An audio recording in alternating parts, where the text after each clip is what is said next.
I'm so compelled by the whole idea of the CIA because we had someone here recently talking, we had Andrew here recently talking about what goes on at the CIA. And I think one of the things he said to me is that the role of the CIA has changed over time. And once upon a time, it was more capable of doing more things. And by the way he described it, it sounded like the CIA has less powers and can do less of the things that it's been accused of in the past. I think it's been accused of killing the president here by some people, or being involved in the assassination of one of the presidents here. And does the CIA report directly into the president? The CIA features in almost every one of my books. The most sort of comprehensive look I did at the CIA was a book called Surprise, Kill, Vanish, which is about the CIA's paramilitary. And once I reported that, I understood that there are actually two very distinct components of the CIA. There's the sort of Central Intelligence Agency, the primary human. It's called human intelligence. And there's analysts and there's espionage. And then there's the paramilitary organization, which was set up in 1947 specifically to go against the Russian version of itself, sort of to do the darkest, dirtiest, nastiest operations that we had to because the Russians were. And so, you know, the CIA is a giant organization with a lot of tentacles. And I think it's important to speak, at least for me, having reported on many of these different programs. You know, Area 51 covers the aerial espionage element of the CIA, the science and technology. The CIA was responsible for putting the first satellite in space, the Corona program. Dr. Bud Whelan, who I interviewed for Area 51, remarkable intelligence, surveillance, and reconnaissance programs. And then you have the paramilitary operators, the trigger pullers, the snake eaters, the individuals who, you know, find, fix, and finish people. That's a euphemism. The teams that do that. But I prefer to speak very specifically on programs because I find it's the most responsible or the most factual way for me to stick to a certain lane of the agency because it is so vast. It's interesting as well because when you think about the books you've written, I think how many have you written now? 6 or 7? 7. 7 books in total. The subject matter of your books are all the basis of a lot of conspiracy theory, if that makes sense. You know, you've written about Area 51 and this thing called Operation Paperclip and the Pentagon and now nuclear bombs and the CIA, all these kinds of things, which are the basis of many of the conspiracy theories that I hear about. So you've got a very unique perspective on the world because you've had the privilege and the access of interviewing some of the most interesting people that are closest to these very interesting subjects. What are some of the things that you've come to learn that you once thought were just conspiracy theories? I mean, conspiracy theory is such a loaded word, and I think it's too bad that it's used as a catch-all to kind of dismiss a lot of curiosity, because curiosity is important, right? And curiosity leads toward reading. I mean, I couldn't be a bigger fan of reading or listening to educating yourself. I mean, things have really changed in terms of audio. Like you can listen to a podcast and learn a lot. You can listen to an audiobook the same way that you used to have to read them. And so to just call things conspiracy theories, I find to be intellectually thin, right? It's just too easy. And it's also very self-righteous. And I think two things I always work to avoid is like kind of being a know-it-all. And I am around a lot of know-it-alls because people who become experts in subjects and maybe they don't get as much attention as they think they deserve tend to become a little bit of self-righteous know-it-alls. And so I have to wind my way through that world because what interests me are subjects that make me ask the question, why, right? Like, why does no one know about Area 51? Why is Area 51 so secret? I mean, when I wrote the book Area 51, the word Area 51 was still classified. Really? You couldn't say it. I went to the CIA and I was told by my minder, if you say a certain word and number, you will be asked to leave. It was classified. It only became unclassified when President Obama spoke about it publicly. Oh, really? He just mentioned it, and then it was unclassified, right? And so to answer your question, I find it really interesting tackling subjects that are in the zeitgeist that people are interested in, and then trying to unpack the truths and the fictions. But is there something you heard about, you heard a whisper about, and you thought that can't possibly be true?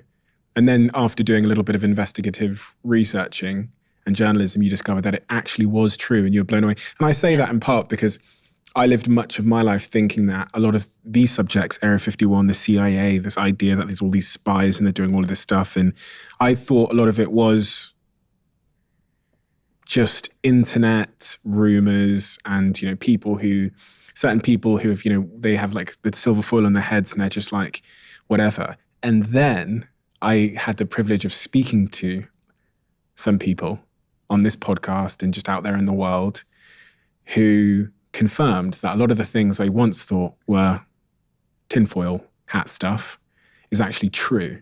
And once you have the curtain pulled back, it kind of blows your mind open to what else could be true.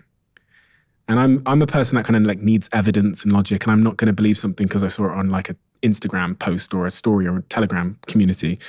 But my mind's been blown, especially over the last couple of years, about how some of these things that people consider to be conspiracy theories are actually very true. Have you had those moments in your career?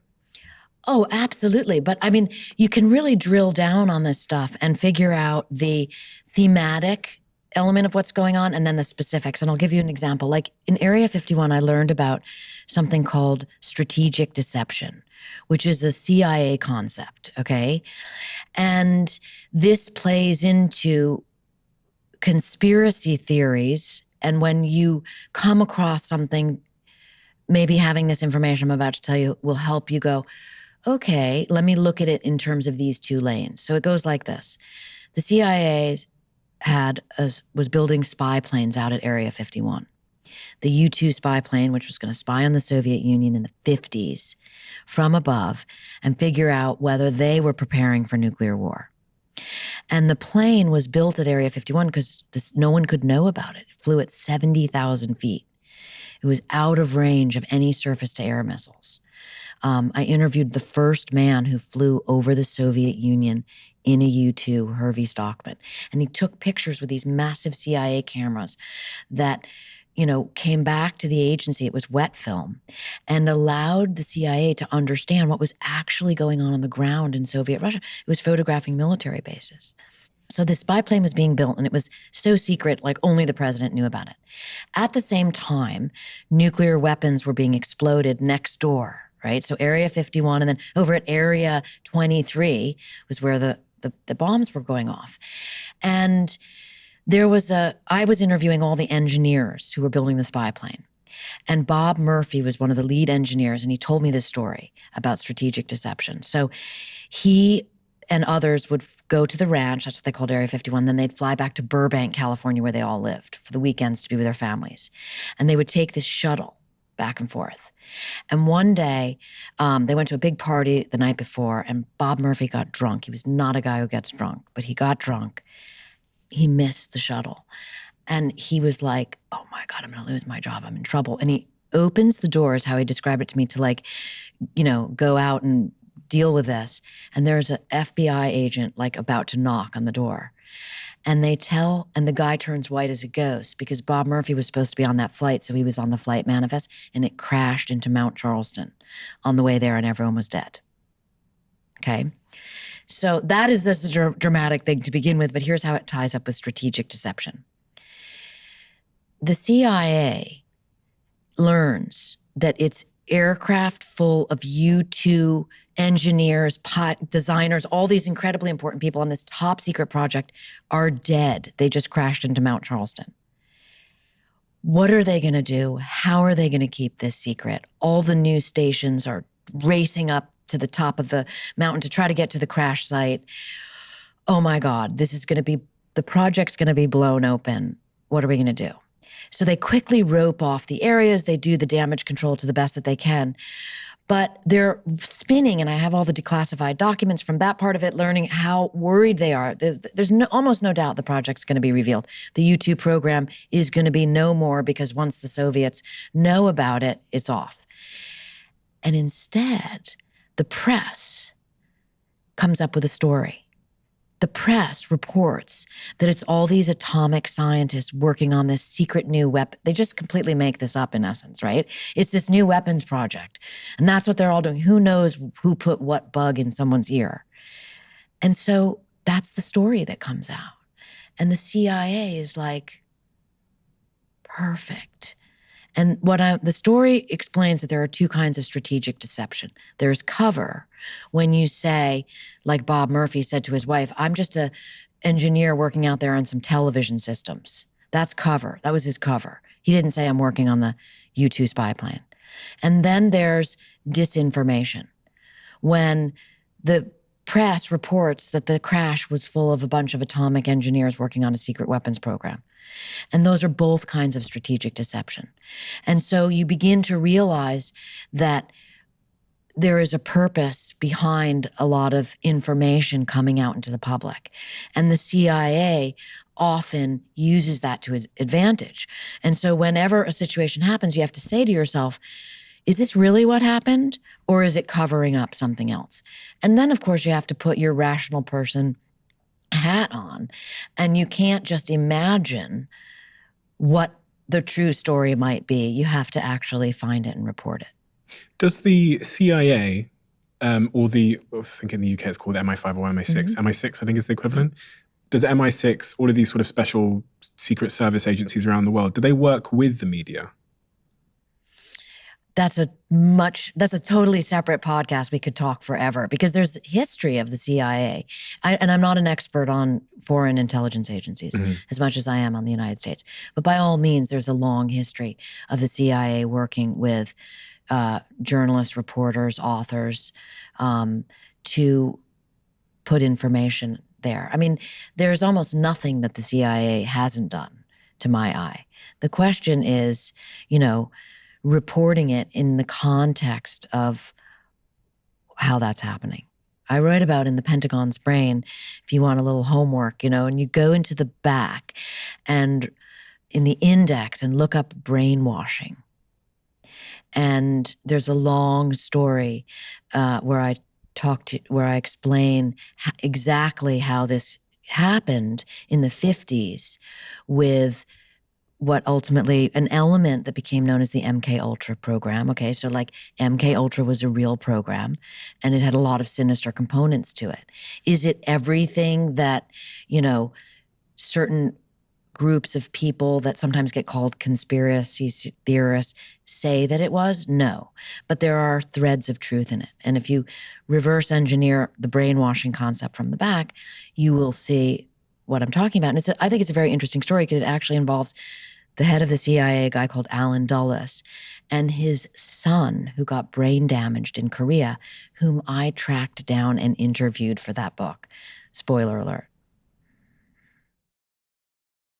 If you love the Diary of a CEO brand and you watch this channel, please do me a huge favor. Become part of the 15% of the viewers on this channel that have hit the subscribe button. It helps us tremendously, and the bigger the channel gets, the bigger the guests.